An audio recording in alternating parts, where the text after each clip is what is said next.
logo na primeira semana do governo Trump, ele assumiu o projeto daquele F-47, que aquilo é uma balela, tá? Aquele jato milagroso americano. Aquilo é um PowerPoint. Ele deu 300 bilhões de dólares para o Pentágono por um PowerPoint. Eu falo que foi o PowerPoint mais caro da história da humanidade. Aquela coisa não vai sair do papel. Essa é que é a verdade.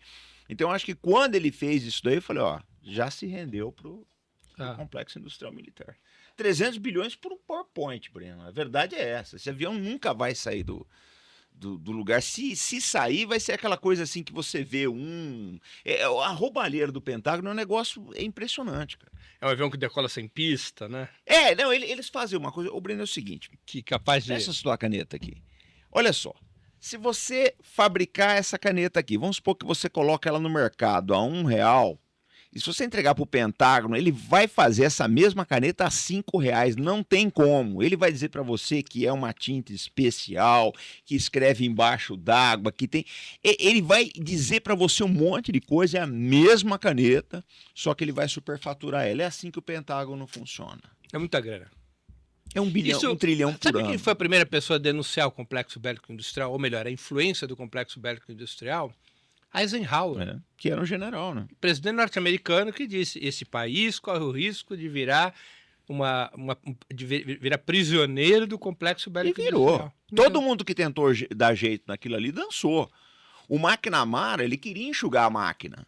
Ele queria enxugar o Pentágono.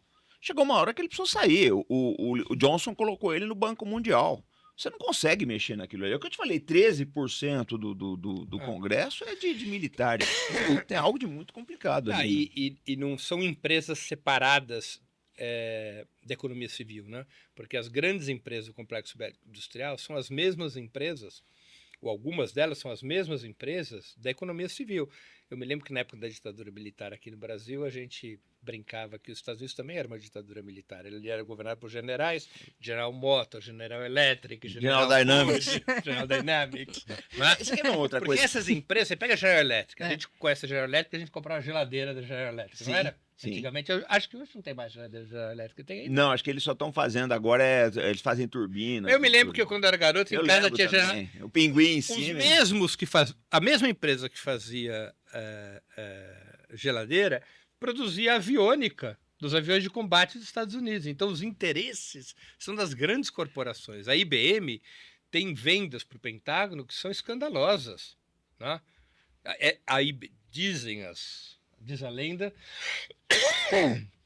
que a própria sigla para International Ballistic Missile foi adotada porque a IBM pressionou para que essa sigla fosse a mesma da empresa. É mesmo? É uma corrupção. Olha, esse aqui é meu negócio.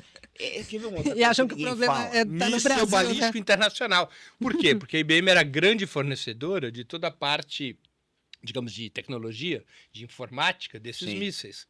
Então ela falou, bota aí como sigla International Ballistic Missile, IBM, é o nosso míssil. É um negócio enorme, é uma ramificação enorme. Isso que é outra coisa que ninguém fala.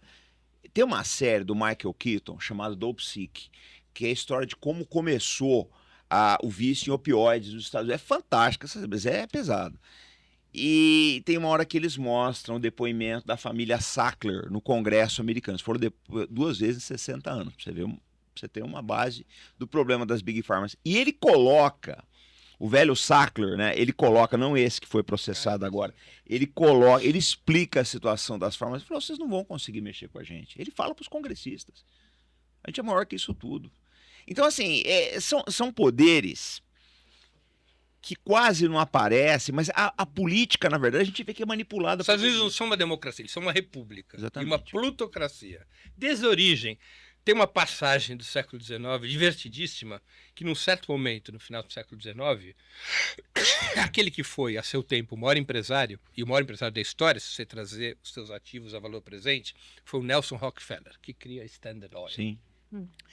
E aí, num certo momento, no final do século XIX, ele chama a mãe dele para conversar, ele está ali passeando pelos jardins da mansão dele, e ele diz, mamãe, estou pensando em ser candidato a presidente dos Estados Unidos.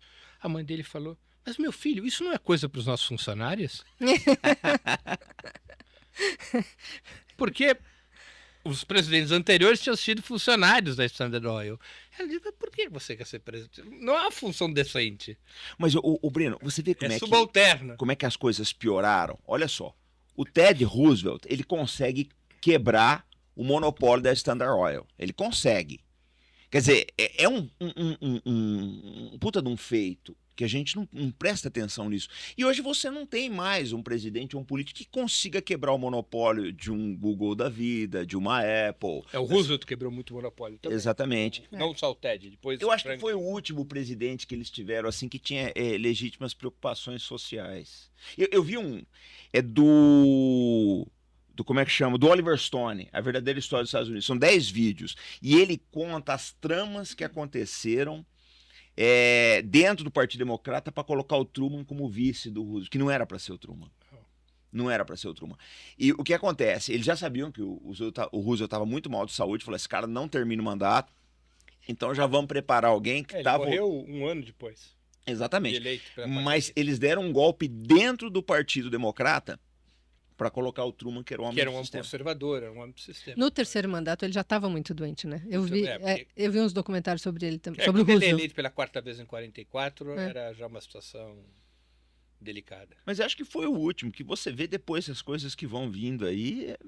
Aliás, uma das cenas mais impressionantes que eu vi nesse documentário é que ele teve a polio, né? Ele não andava e ele nunca aparecia de cadeira de rodas nos comícios, né? Até que tem um ali que ele fala, não, eu vou. Não, mas aquelas cenas, eu não sei se é em alto ou inteirão, não lembro bem, que ele tá apoiado no carro, é porque ele não conseguia ficar de pé. Sim. Ele estava muito mal. E todo mundo sabia disso. Então, pessoal, olha, quando ele sair, quem que a gente vai colocar? Eu tenho um livro em casa interessantíssimo, que é o livro da correspondência entre o Stalin e o Roosevelt. Uau. A troca de cartas. É impressionante, primeiro, como se respeitavam. Sim. E como o Roosevelt tinha em relação ao Stalin uma certa admiração. Uma admiração pessoal e uma admiração pela possibilidade que tinha a União Soviética de quebrar interesses estabelecidos. Coisa que ele tinha dificuldades, o Roosevelt.